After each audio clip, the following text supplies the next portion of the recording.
Welcome to episode 19. Today's topic, cultural information and world building. Don't know where to start building your fantasy world? Do you need more? Does it make sense? Forget any worries and become a crafter of imagination. This is the place that will help prime your mind. Now, it's time to heat up the forge, break out the mithril ingots and hammer. Welcome to the World Builder's Anvil. I'm your host, Jeffrey W. Ingram. Let's sup from the mug of Java and build. Thanks for coming back. This is Jeffrey W. Ingram. And first, I would like to tell you, if you've not had a chance, please hit that subscribe button in iTunes right now. And at the end of the episode, please rate and review the episode to help other people find us in iTunes. Now, when I talk about cultural information and world building, it's very important to me. Culture comes before states when I develop worlds. And the reason I do that is because cultures will end up becoming states. And usually I consider the transition when they start getting beyond a village or a couple small villages. I go from considering it a pure culture that has land that it lives on to a state. And where the culture lives in the state still and will still exist, I like to use two entities at that point to start describing it.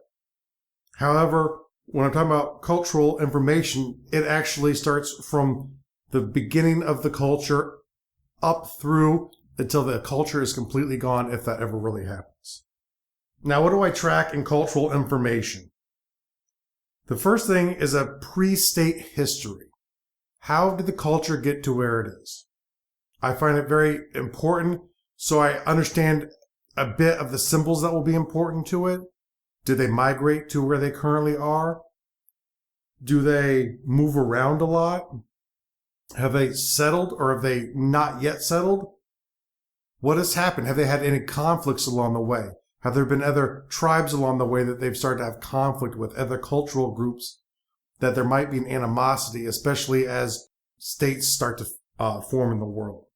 So a brief pre-state history, and depending on when your world exists, you might not have any states where this culture group is attached to, but that's okay. You need to understand the cultures that are in the area. And like I said briefly before, once they start forming states out of that cultural group or get absorbed into other states, then they're going to be associated with that state as well as being a culture group. Now, the other thing I like to track are important symbols. Symbology is very important. It's important in sound and in vision, what people see and what people hear. And symbols are things that come to represent ideas that are important to the culture. You'll see this a lot in pre-religious beliefs. You'll see a lot early on in agricultural groups. They'll start forming idols that represent fertility gods and the other gods of the culture, but fertility will be really important if it's a farming or agricultural society. Other types of gods might be more important if they're nomadic. If they're nomadic, and let's say they're steppe dwellers, well, I guess it doesn't really matter if they're steppe dwellers or not, but if they use horses or some sort of mount to get around, do they have symbols that represent that mount when they draw, when they write? Are there certain sounds that they associate with, like, the hoofbeats of the horse? Those things will be very important in forming the early religious symbols of the culture. Now, typically early religions don't really mimic too much of what we have around today in the world for religions. Most of the predominant religions today are, I believe, what they call Iron Age religions. So like Christianity and Islam, Buddhism. I believe they all formed up sort of in the Iron Age. You could argue in the Middle Ages for Islam. Judaism, which has been impactful in helping form Christianity and Islam, would be around earlier.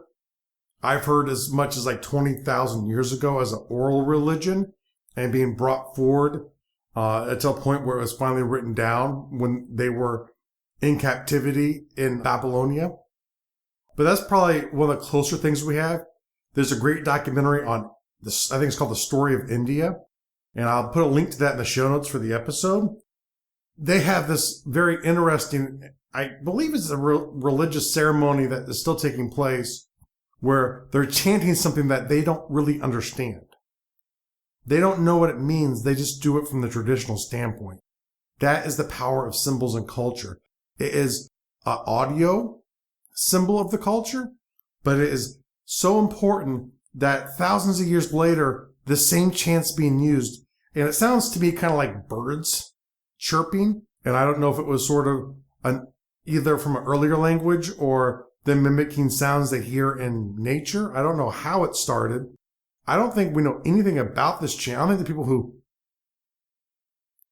who actually use the chant know anything about it either, outside that it's an important tradition for them. But out of these early symbols will come your holy symbols.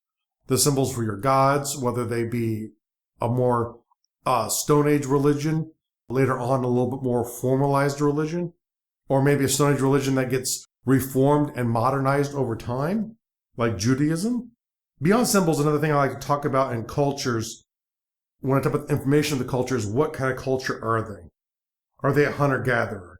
Obviously, they go around, they hunt, and they gather.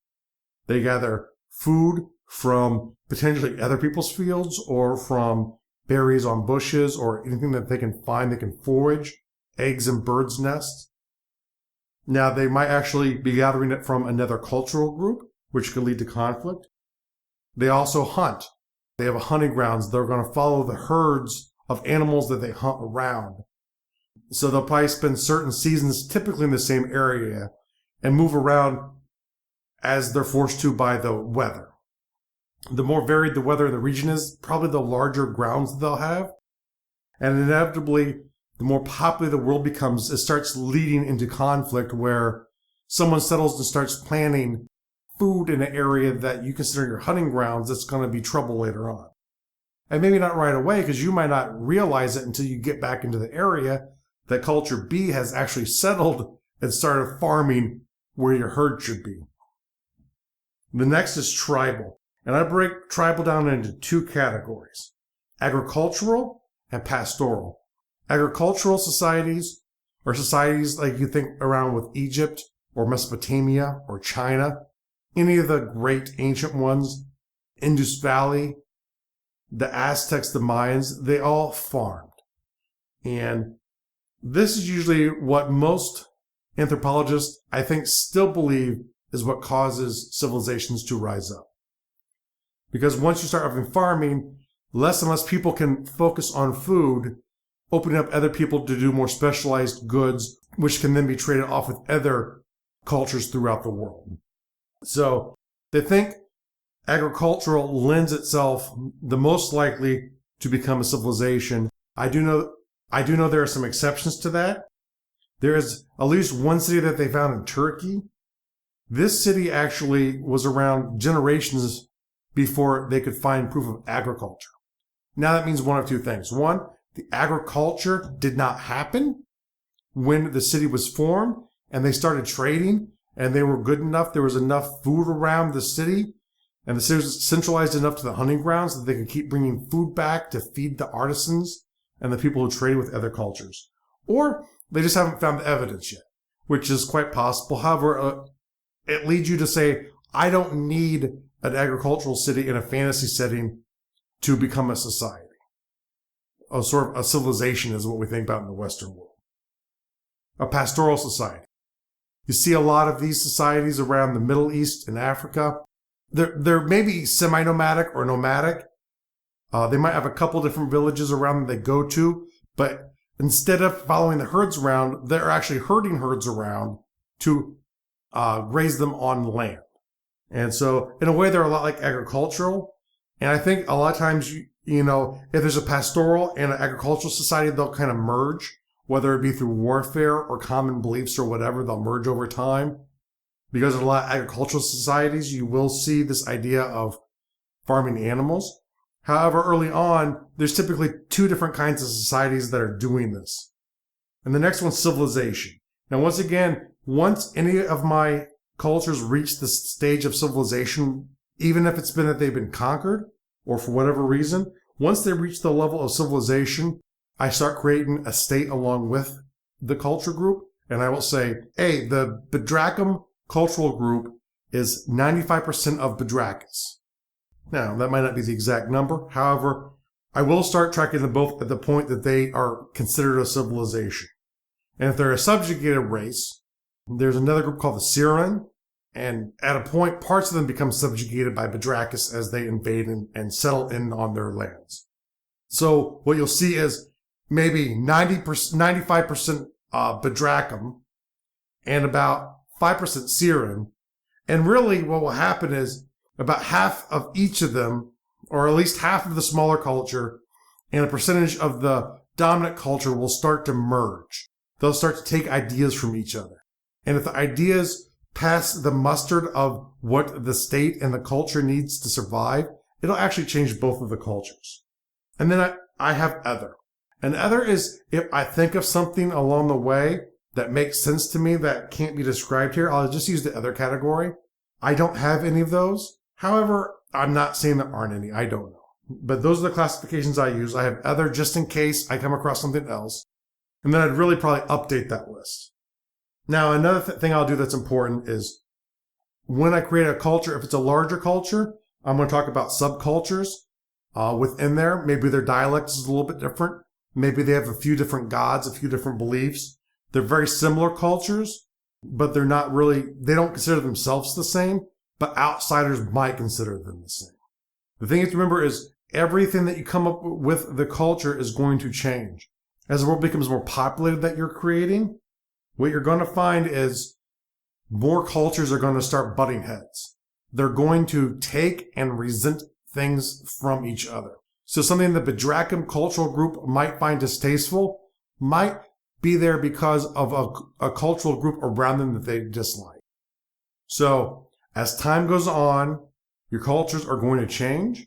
And whether you work from the beginning to the end of the culture, which I like to do, or sometimes what I'll also do is I'll start with where I want the culture to be, and I'll work back to where I think it needed to start from. I don't think working backwards is quite as good when you're developing a culture because it becomes kind of fake, and I think it's easy to get caught up in the groupthink. Instead of trying to fix problems with the culture not being where they want it to be, you're creating probably tropes that are going to force it into where you want it to be. So if you want an Italian style culture in your world, you're going to have a sub-powerful group that lost power.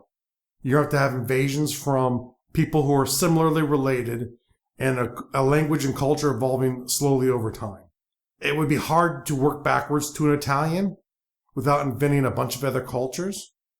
However, maybe it's possible. It's something for you to try and discover along the way. Even though I would always say don't try to mimic a culture so exact. They're never going to have the same stimulus. Maybe there's a few ideas, a few symbols you want to take from that culture to create into your culture. Do it that way. Don't try and say, I'm making an Italian culture, or I'm making an Egyptian culture, or a Nubian culture, or a Chinese culture. It really won't work that way.